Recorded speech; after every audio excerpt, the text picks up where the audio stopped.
Hello viewers, আরও একটি নতুন প্রোডাক্ট নিয়ে চলে এসেছি আপনাদের পাশে। আজকের এই ভিডিওটি মূলত তাদের জন্য যারা আইএসপি বা নেটওয়ার্কিং জগতের সাথে বা প্রজেক্টের সাথে জড়িত আছেন, মূলত তাদেরই জন্য।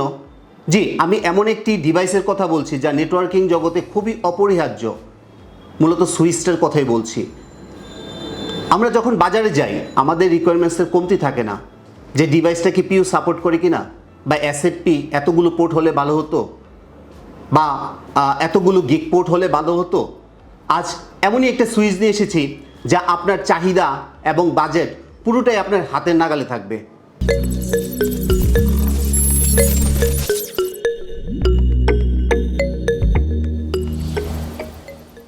সো ভিউয়ার্স, এক্সেল টেকনোলজির পক্ষ থেকে আপনাকে জানাচ্ছি আন্তরিক শুভেচ্ছা অভিনন্দন।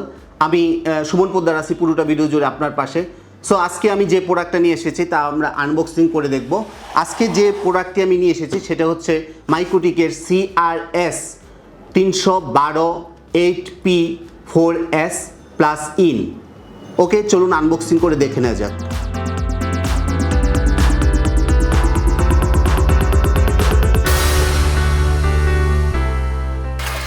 আনবক্সিং করার পর আমরা যা যা পেলাম, একটা ইউজার ম্যানুয়াল গাইড, এটা সব ডিভাইসের সাথে দেওয়া থাকে। সাথে থাকছে একটা স্ক্রু কিট, আর এটা আমরা জানি মোটামুটি যারা আপনার র্যাক মাউন্ট করতে চাই বা মাউন্টিং কিট বা হচ্ছে গিয়ে আপনার কান যেটা বলে ডিভাইসের। আর এটা হচ্ছে গিয়ে আপনার 28 ভোল্টের একটা অ্যাডাপ্টার, আর সাথে একটা পাওয়ার কর্ড। আর এটা হচ্ছে সেই ডিভাইসটা যার কথা আমি বলতেছিলাম, মাইক্রোটিকের CRS112-8P-4S, সাথে হচ্ছে এনক্লোজার। তো চলুন বন্ধুরা, আমরা প্রোডাক্টটি নিয়ে ডিসকাস করি। আর বাকি যে ডিভাইসগুলো আছে বা আমাদের অ্যাডাপ্টার বা যে পাওয়ারের যে আদার যে ইনস্ট্রুমেন্টগুলো আছে সেগুলো আমরা সরিয়ে ফেলতেছি।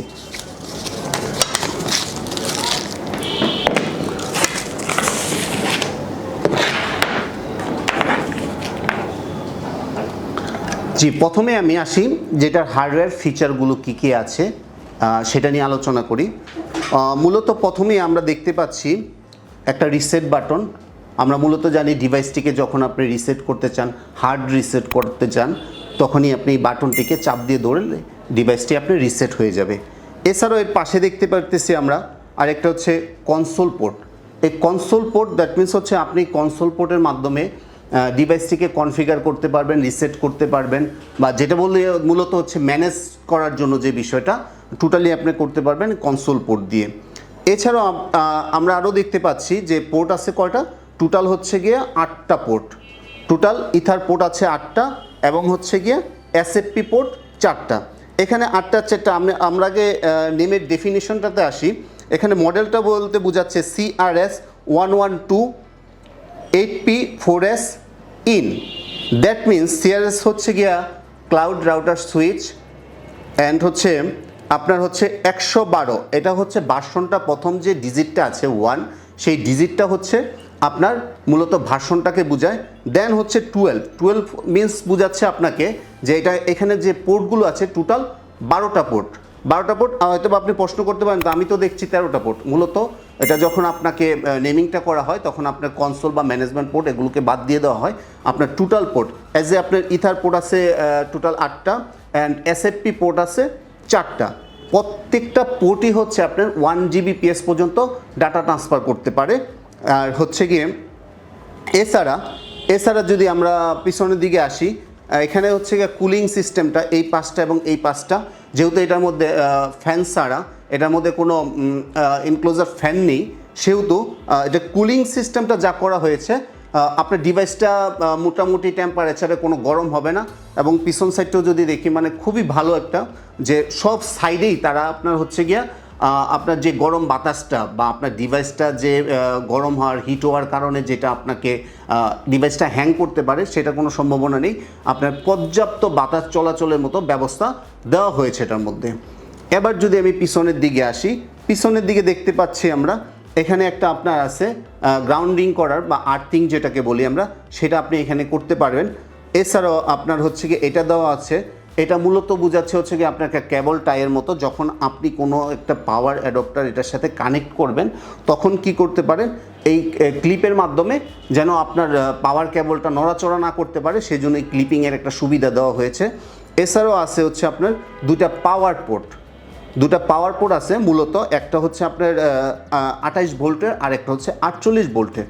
আর যেটা হচ্ছে আপনার 48 ভোল্ট, যদি আপনার কোনো ডিভাইসের পাওয়ার ভোল্টেজ যদি আপনার 48 মানে 15 ভোল্টের উপরে 25 বা 25 প্লাস এরকম যদি হয়, তাহলে আপনি সেই ক্ষেত্রে আপনি 48 ভোল্টের অ্যাডাপ্টার কিনে সেটা আপনি ইউজ করতে পারেন। আর এই পাশটা যদি আমি দেখি, খুব সুন্দরভাবে আপনার একটা সুন্দরভাবে একটা লোগো দেওয়া আছে, MikroTik cloud switch router. So খুবই পশ লুকিং, দেখতে ডিভাইসটা খুব মানে হোয়াইট, পুরোটাই হোয়াইট। আর পিছনের দিকে যদি আমি আসি তো দেখা যাচ্ছে এখানে একটা লোগো দেওয়া আছে, এটার মধ্যে জাস্ট হচ্ছে আপনার ডিভাইসের যে ডিটেলসটা দেওয়া আছে, সিরিয়াল নাম্বার এবং হচ্ছে ম্যাক অ্যাড্রেস সব কিছু, মডেল সব কিছু দেওয়া আছে।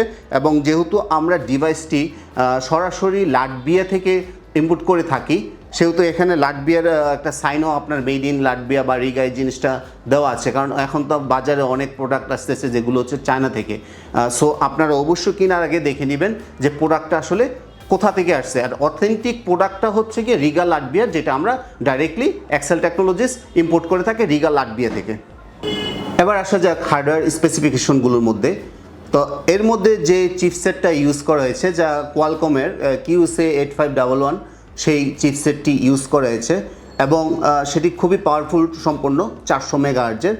এছাড়া এর মধ্যে যে র্যাম আছে তা হচ্ছে 128 MB র্যাম ইউজ করা হয়েছে এবং স্টোরেজটা করা হয়েছে আপনার 16 MB। আর এছাড়াও এটার মধ্যে যে আপনার চ্যানেল সংখ্যা সেটা হচ্ছে 1, আর হচ্ছে কি এটার যে ওএসের লাইসেন্সটা আছে, লাইসেন্স ভার্সন, সেটা হচ্ছে 5। আর যেহেতু এটা হচ্ছে গিয়ে CRS মডেলের একটা, এটা আপনি চাইলে আপনি রাউটার হিসেবে ইউজ করতে পারবেন, তবে সবচেয়ে বেটার হচ্ছে আপনি যদি এটা সুইচ হিসেবে ব্যবহার করেন। এইবার যদি আমি বলি যে এই 8টা পোর্টে আপনার কতটুকু যে ব্যান্ডউইথ সে ক্যাপচার করতে পারবে, মূলত এটার হচ্ছে গিয়ে যে আপনার হচ্ছে গিয়ে যে ক্যাপাসিটিটা হচ্ছে টোটাল, মানে হচ্ছে সুইচিং ক্যাপাসিটি যেটা বলি আমি, সুইচিং ক্যাপাসিটি হচ্ছে টোটাল 24 GBps এর। মূলত আমরা বলতে পারি যে এটা এখানে পোর্ট আছে 8টা আর হচ্ছে 4টা 12 GBps এর, প্রত্যেকটা পোর্ট হচ্ছে আপনার 1 GBps এর, কিন্তু তার ক্যাপাসিটিটা হচ্ছে গিয়ে আপনার 24 GBps এর। এছাড়াও আপনি লেয়ার 3 যে সুবিধাগুলো হচ্ছে, যেগুলো আপনার হচ্ছে মূলত আপনি লেয়ার 3 যেই প্রোগ্রামগুলো ইউজ করতে চাচ্ছেন বা অপশনগুলো সম্পূর্ণই আপনার এই MikroTik-এর আপনার আছে, আপনি সুইচ হিসেবে ইউজ করতে পারবেন। যেমন SNMP করা, হচ্ছে গিয়া LSCP করা বা ACL করা, আপনি লেয়ার 3 সব সুযোগ সুবিধাই এটাতে পেয়ে থাকবেন। এখন যদি আসি যে এটার ম্যাক টেবিল সাইজটা কীরকম, এটা মূলত 16,000 ম্যাক টেবিল আপনাকে ম্যাক রিজার্ভ করতে পারে। এছাড়াও যদি বলেন যে বিলেন, প্রায় 4000 বিলেন এটা আপনি সাপোর্ট করে থাকে।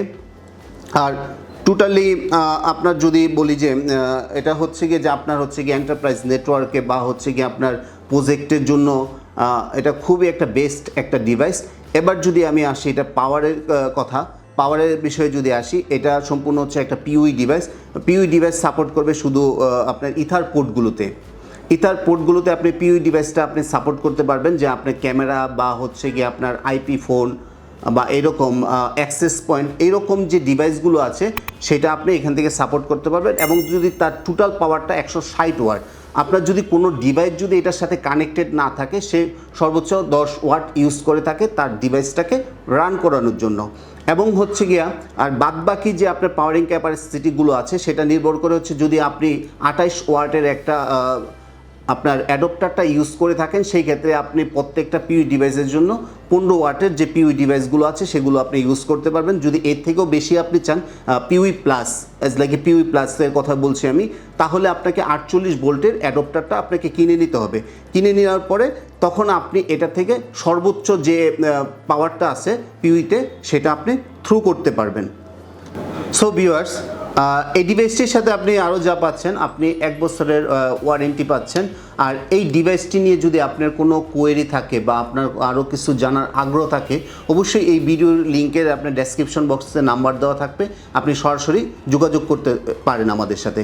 আর আমার এই ভিডিওটি যদি আপনার ভালো লেগে থাকে অবশ্যই লাইক, কমেন্ট ও শেয়ার করতে ভুলবেন না, এবং অবশ্যই ভিডিওর আমাদের ইউটিউব চ্যানেলটিকে সাবস্ক্রাইব করে বেল আইকনটিকে প্রেস করে দেবেন, যাতে পরবর্তী যে ভিডিওটা আসবে আমাদের চ্যানেলে সবার আগে যেন আপনি পেয়ে যেতে পারেন। ধন্যবাদ সবাইকে।